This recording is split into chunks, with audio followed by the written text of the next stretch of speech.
2. Welcome everyone to the Real Ears podcast. I am your host, Kevin Edwards. Alongside us today, we had Heather Flannery, the global lead of ConsenSys Health. Heather, thanks for being with us today. Thank you, Kevin. Thrilled to be here.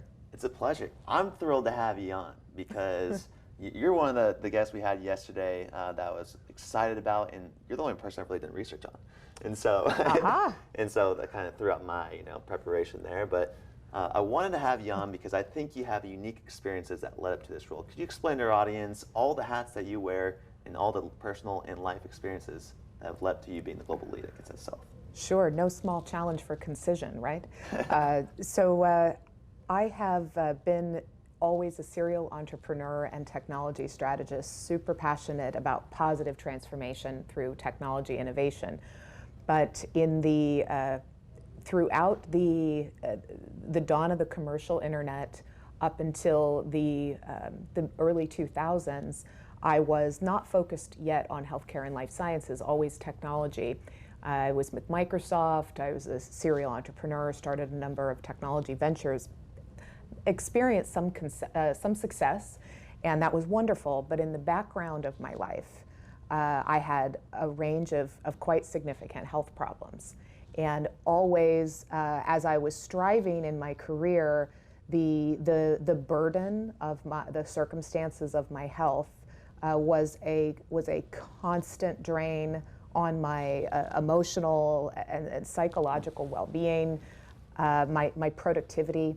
I ended up developing this really deep sense that the way that healthcare is delivered and organized, particularly structurally, was deeply broken. And both patients and providers of care have major dissatisfactions.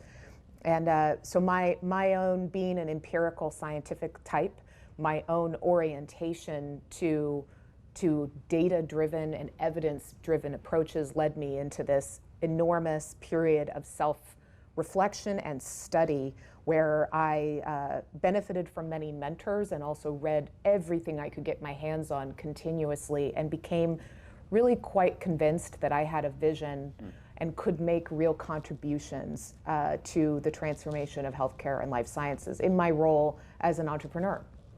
And in that, so from the point of the mid-2000s, I made a decision that I would dedicate the rest of my professional life and my career to making whatever contributions I could to addressing those problems. And since then, I've never had an existential crisis.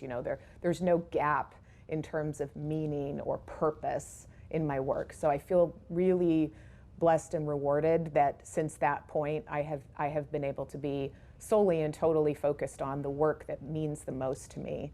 And so some of those priorities are addressing massive and dire inequities in access to health services, healthcare services.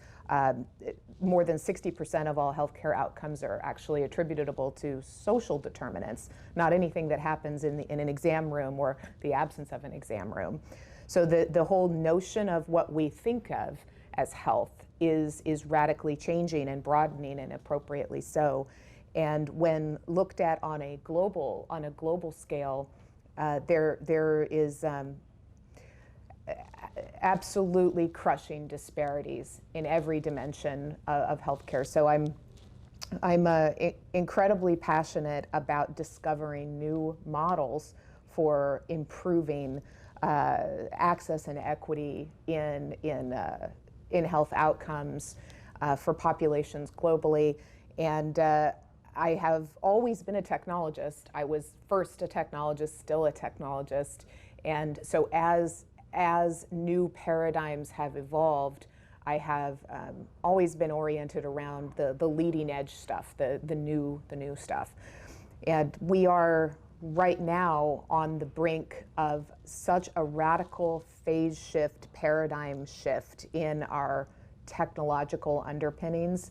I think it's even more significant than the pre-internet world and the post-internet world. It is more significant than that.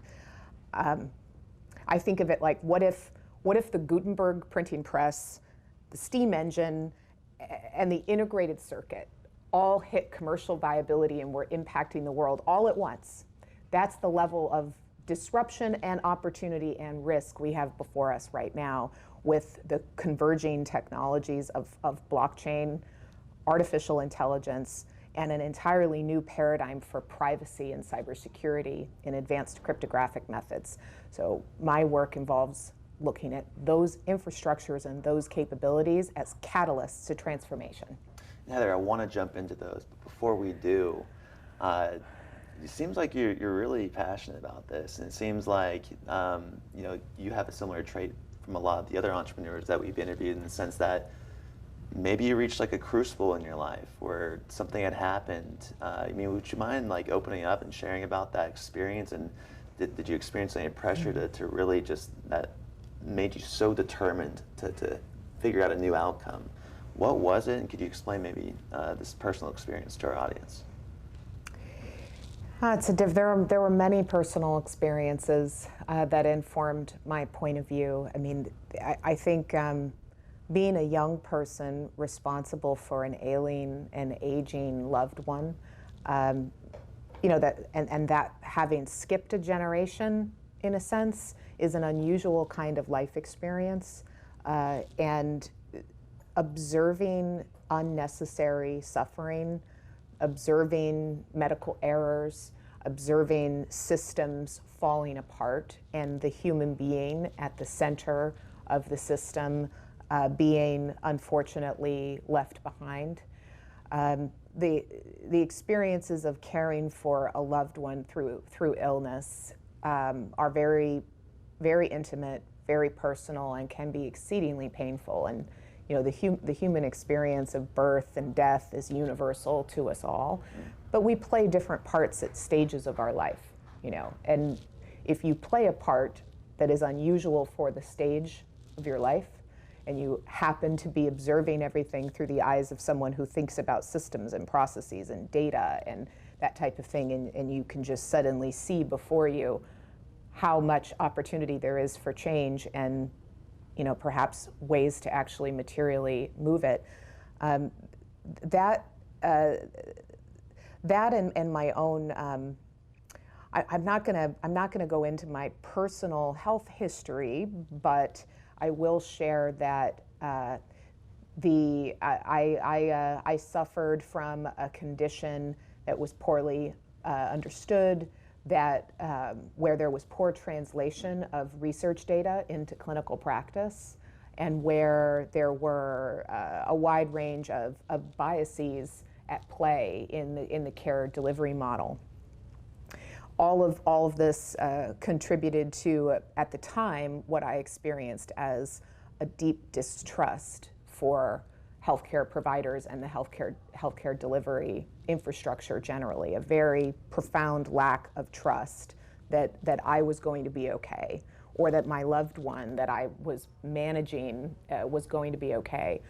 And there was anger there was bitterness there, eventually there was loss there, but over time I have come to have the greatest respect and admiration for physicians and for nurses and for the armies of people around the world who dedicate their life to doing the best they possibly can toward these problems. And what was once a lot of vitriol and anger and bitterness has been replaced by this love of this whole community and the heart that they all bring to their work, and that includes administrators and policymakers and payers, the extraordinary inventiveness of the pharmaceutical companies and medical device companies that are inventing new possibilities every day.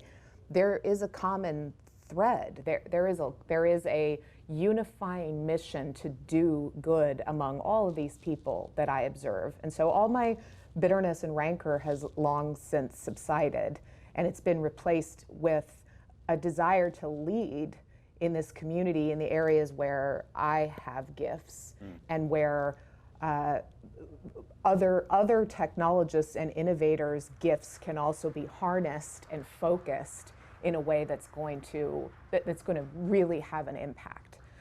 Well, thanks for sharing that, Heather. I know it's difficult and it's very motivational. That's why I asked it. I think our audience will definitely gravitate towards something like that. So it seemed like all that experience maybe gave you more of an appreciation and a different perspective, and that's also translated and manifested into technology and your role. You gave a great example of all these technologies coming all at once now. Yeah. If I am building a Lego set and I have all these different toys and Legos to play with, how do I know which ones to pick, and how do I know how to connect all of them together? Maybe elaborate on what your technology is using to bring all this data together to help people. Sure. So I'll first, I like your Lego metaphor, by the way. That's interesting, all of these different components.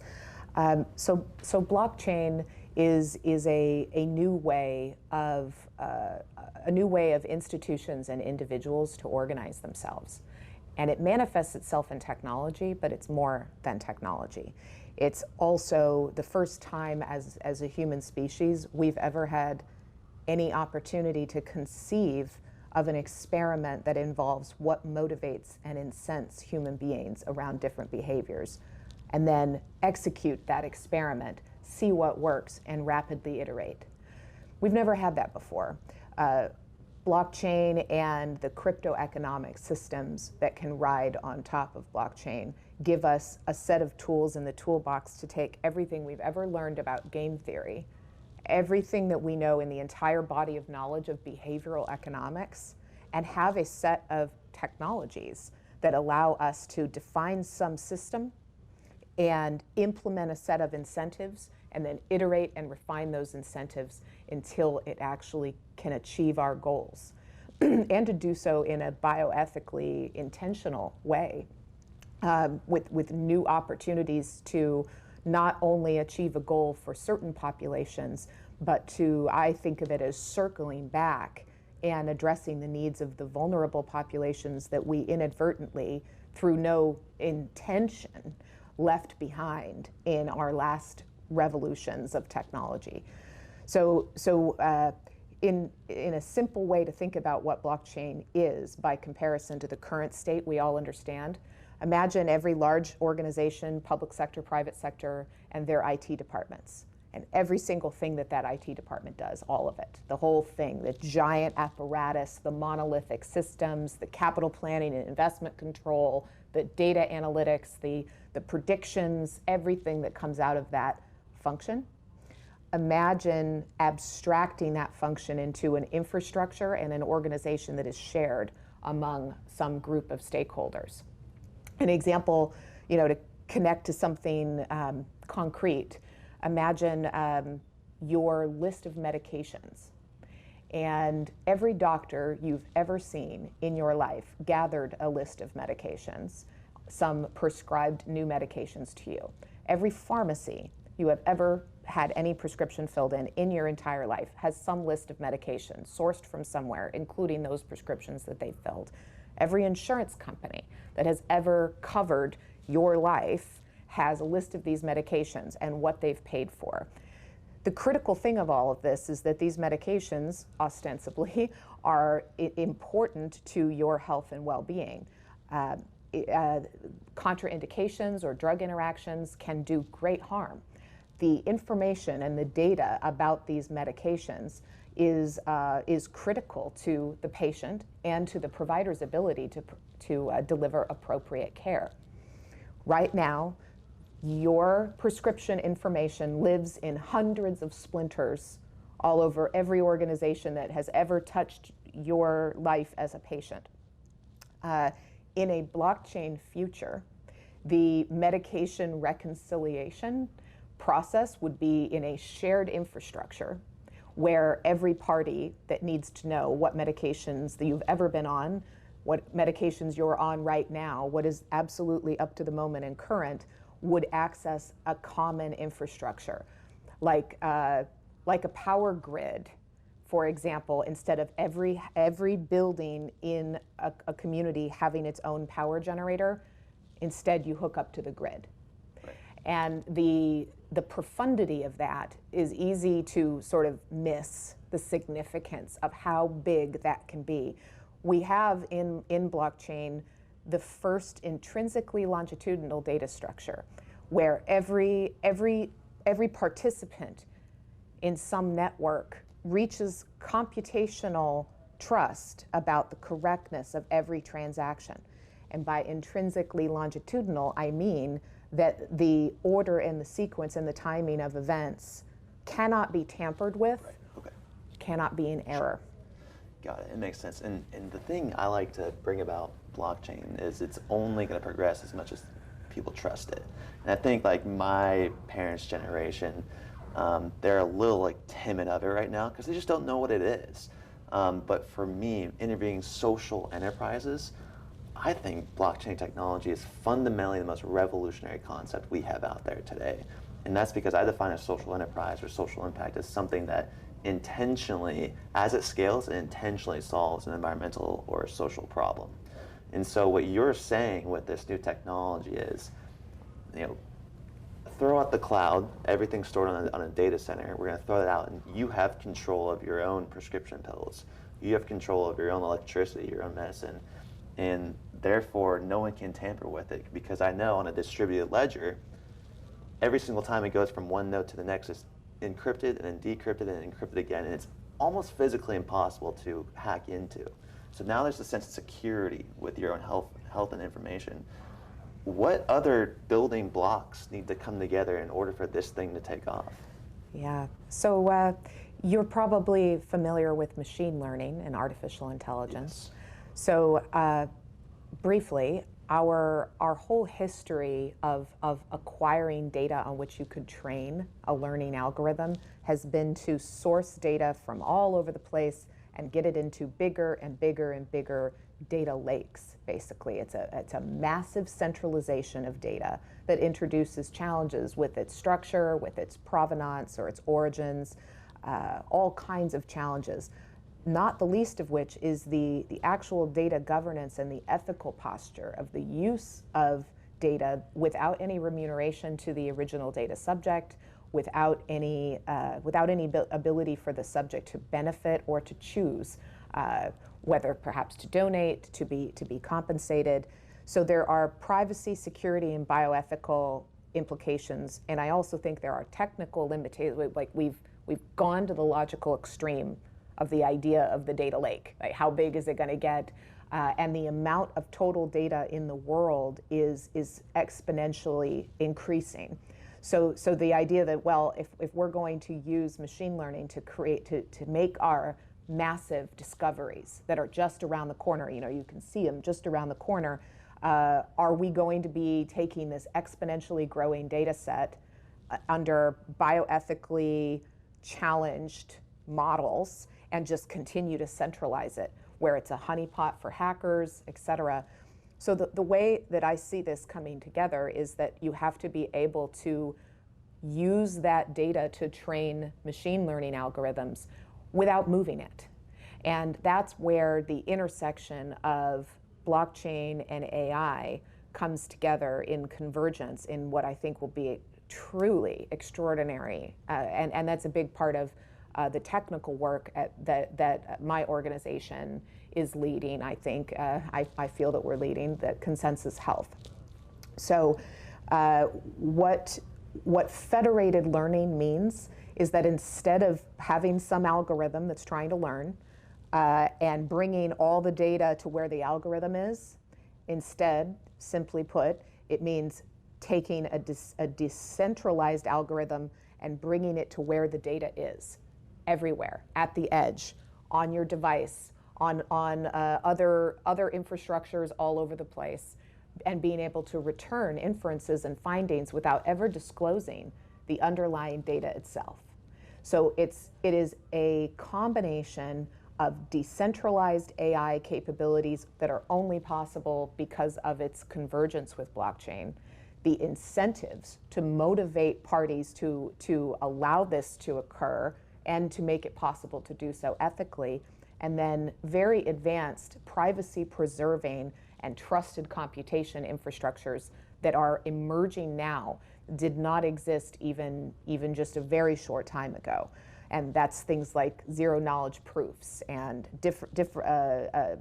differential privacy and trusted execution environments and on and on. So it's pretty exciting stuff. Well, in terms of like infrastructure for blockchain technology, requires like a lot of energy. And you just mentioned the data lakes and it being like a honeypot for hackers to come in and draw out your information.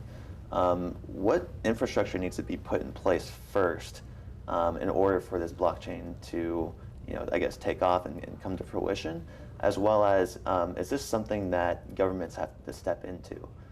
For instance, I interviewed, this is a large stretch, Heather, but I just interviewed someone who is taking on confusion at the waste bins, making labels for a policy, like a stop sign. Stop signs are commercialized because everyone would be competing to have the best stop sign. They need to have the same look or else no one will know what a stop sign looks like. Right. So is this something that needs to be enforced in the government as well as commercialized, and what does that infrastructure look like? Yeah, so first, that's a big question. on the point of energy consumption, blockchain infrastructures run on what are called different consensus protocols. The one that is very highly consuming of energy is called proof of work. So the Bitcoin and Ethereum mainnet, public mainnet, run on that protocol. Ethereum is being upgraded to a different consensus protocol in the next couple of years. But importantly, all of these networks, these blockchain networks of different groups of stakeholders, don't necessarily have to use a public blockchain to do their work, which means that they are more scalable and do not have they don't use the proof of work algorithm or consensus protocol, and they don't have the environmental impact in that context. Okay. There are still very important backstops that these public global networks deliver, and so they do play an important role, but it doesn't mean that everything that we're talking about here would be happening on the Ethereum mainnet, for example. In terms of the role of government, so I will speak solely from the perspective of a healthcare and life sciences perspective.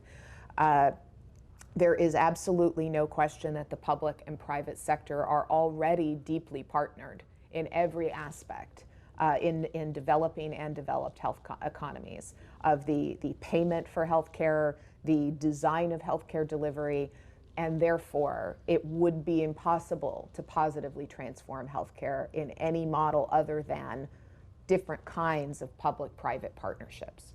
And that's my opinion, not a fact, but I have a really valued engagement in both the public and the private sector globally to coordinate those kinds of transformations. Heather, for all this to take care, it's going to take a lot of leadership. Last question I have for you today is, what is your definition of a real leader? Yeah, it's an honor to be here with the Real Leader team. I love the mission and the message, and it aligns very well with me. For me, and this is my personal experience as a leader, it's about being courageous, being willing to take risks, being willing to expose yourself to criticism, and not in that willingness to be vulnerable, to expose yourself to criticism, to take risks that others wouldn't. That is how leaders earn their place in society and their vital role, because it is impossible to lead if you require external validation from every party that's important in the world. And you have to be willing to move and to act before there is mainstream consensus that your approach is valid. And it takes a lot of bravery, and you have to be able to take a lot of punishment and get back up. Heather, thank you so much for coming on the show today. Thanks for sharing everything about your own personal experiences. Talked about blockchain today, how it's working, how the government can be involved, and lastly, wrapped it up with your definition of a real leader. So thank you so much for coming on the show today. For Heather Flannery, I'm Kevin Edwards, asking you to go out there, take risks, be exposed, take some bravery, and always, folks, keep it real. Thanks, Heather. Thank you so much. And thanks everyone for watching this special interview from Exponential Medicine here in Coronado, California. I am your host, Kevin Edwards of the Real Leaders Podcast, and just want to make sure you guys are getting more content. So make sure to subscribe, click the button below, and ring the bell to be notified of more interviews just like this. If you aren't aware already, this interview potentially might be in Real Leaders Magazine. You can go online to our website, to our store and our shop at real-leaders.com/subscribe and pick up your magazine today. It's $18 a quarter, plenty of insights and incredible people and leaders that are trying to make the world a better place. Thanks for tuning in.